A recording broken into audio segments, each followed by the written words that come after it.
So there are a few books that I would recommend initially. There are a couple books about just the medicine in general.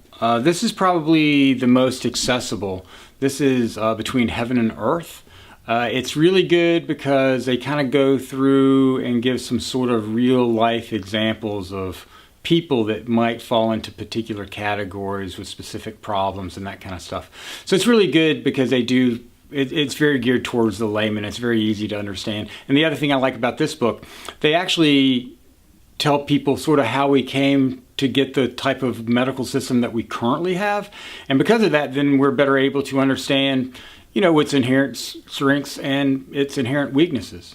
You know, another book that also is relatively accessible, this is the first book that I read, and I'll have to admit I read about 3/4 of it and then realized I might wait till I go to school, but A Web That Has No Weaver by Ted Kaptchuk. He's one of the sort of first big names in Chinese medicine here in the States. He's affiliated with Harvard Medicine or Harvard Medical School, I think even still.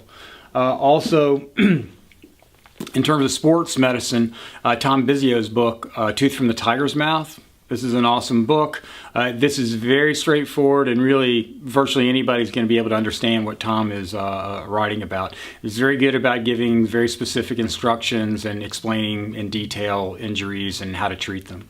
And then another really good book in terms of just beginning to understand Chinese tonic herbalism is Ron Teagarden's book, Chinese Tonic Herbs. Yeah, pretty straightforward. But again, he does a pretty good job of looking at the classifications of these superior tonic herbs and how maybe someone might want to apply that to their everyday life. So whether you're actually trying to recover from a disease or again, you're just trying to cultivate better health and longevity and that type of thing.